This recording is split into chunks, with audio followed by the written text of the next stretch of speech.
There's a moment most dog owners have experienced, but rarely stop to examine. You walk through the front door. Your dog was waiting.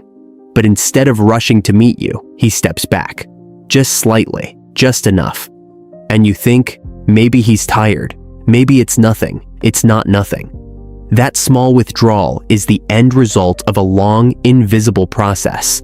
One built not from cruelty or neglect, but from the very habits you consider harmless. The routines so ingrained in your daily life that you don't even notice them anymore. The unconscious gestures of a modern human living alongside an ancient animal who is reading every single one of them. The popular explanation says, dogs pull away because of trauma, or old age, or breed temperament.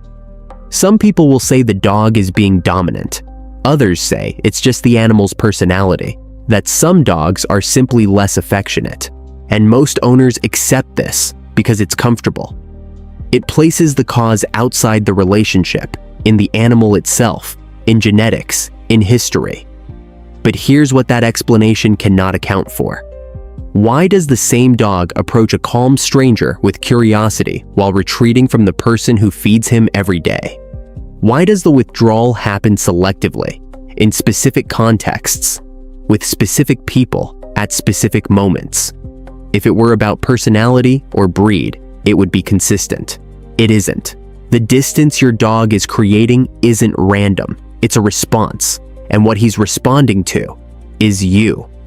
Philosophers have understood for centuries that what we call character is, in reality, an accumulation of small automatic acts.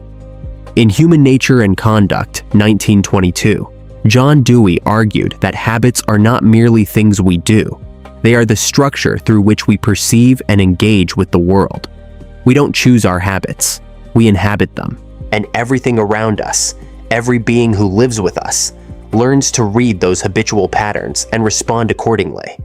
Your dog has been reading yours, and what we're about to examine are 6 habits that, repeated daily, register in a dog's nervous system not as harmlessness, but as signals of a relationship that cannot be relied upon.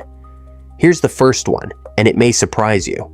Every time you pick up your phone while your dog is trying to make eye contact, something specific happens neurologically, not metaphorically, physiologically. Research published in Scientific Reports by Anne-Sophie Sundman and colleagues at Linköping University in 2019 demonstrated that dogs synchronize their long-term cortisol levels with their owners. Hair samples taken from 58 dog owner pairs across 2 seasons revealed that owners with elevated cortisol concentrations had dogs with elevated concentrations, independent of the dog's physical activity. The researchers concluded that this isn't the dog influencing the human, it's the human shaping the dog. Dogs mirror the inner state of their owners at a hormonal level, over months. When you reach for your phone in the middle of an interaction, you are not simply looking away. You are changing your cortisol chemistry. You are shifting your attentional field. And your dog, whose olfactory system has evolved to detect exactly those chemical changes, registers that shift as a withdrawal of presence. The second habit is one that people usually call discipline, but which science now classifies as a form of environmental confusion. Inconsistency, alternating between affectionate engagement and emotional unavailability, between playfulness and irritation, between warmth and distraction, does something specific to the attachment system of a dog.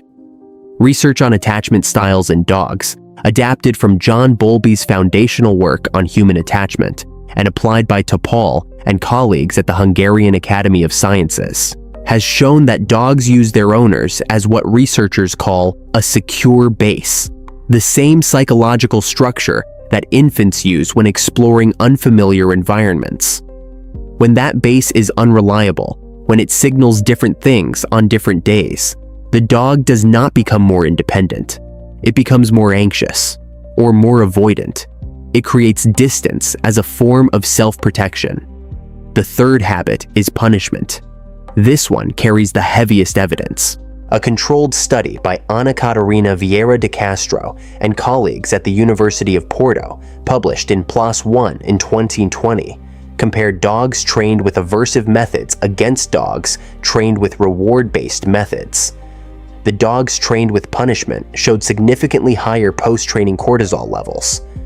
More crucially, when given a cognitive bias test, a bowl placed at an ambiguous location, the punishment-trained dogs consistently chose not to approach. They had developed, through training, a pessimistic interpretation of ambiguous situations. They expected the unknown to be bad. This is not merely an emotional observation, it is a measurable cognitive shift. The dog who has been corrected, scolded, or physically reprimanded for misunderstanding a human's expectation does not stop the behavior you wanted to stop. It stops trusting that the next unknown moment will be safe. The fourth habit is subtler, and philosophers of attention would recognize it immediately.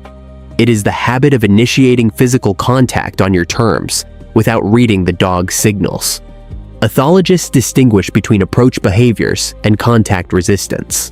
When you reach for a dog who has turned his head slightly away, who has shifted his weight back, who has given what trainers call a displacement signal, a yawn, a lip lick, a brief look elsewhere, and you proceed anyway, you are not being affectionate. You are teaching the animal that his communication has no effect. Over time, an animal that has learned its signals are ignored stops signaling. It simply moves away before the approach begins. The fifth habit is stress. Not the dramatic kind, the chronic background noise of modern human life. The study by Sunman and her team at Linköping showed something that should fundamentally change how we think about the human-dog relationship. It wasn't the dog's personality that drove the cortisol synchronization, it was the owner's. Specifically, traits like neuroticism and conscientiousness in the owner correlated with elevated cortisol in the dog. The dogs weren't stressed by their own circumstances. They were stressed by living inside someone else's emotional weather system. A 2022 study, published in PLOS One by Clara Wilson and colleagues at the University of Bristol, confirmed this at the acute level. Dogs exposed to the chemical signature of human stress became more risk-averse, less willing to approach ambiguous situations, more withdrawn. They smelled what was happening inside you before you'd consciously acknowledged it yourself. The sixth habit is perhaps the most philosophically unsettling because it happens during what people consider the most loving moments. It is the habit of imposed closeness, holding, hugging, restraining, when the dog has not solicited it. Research on canine body language and calming signals, documented extensively by Norwegian animal behavior specialist Turid Rugas in her work on stress indicators in dogs, shows that the behaviors humans read as calm acceptance during prolonged holding, stillness, lack of reaction, are in many cases indicators of learned helplessness, not comfort. The dog has not relaxed. It has stopped trying to communicate. Now comes the paradox, and it is the kind that makes you pause. We believe that what makes a good dog owner is attention, affection, and proximity. More time together, more touch, more presence. But the science points in a different direction. What creates a secure, approaching, trusting dog is not the quantity of contact. It is the consistency of reading. It is the daily practice of noticing when the dog is signaling and responding in a way that confirms the communication worked.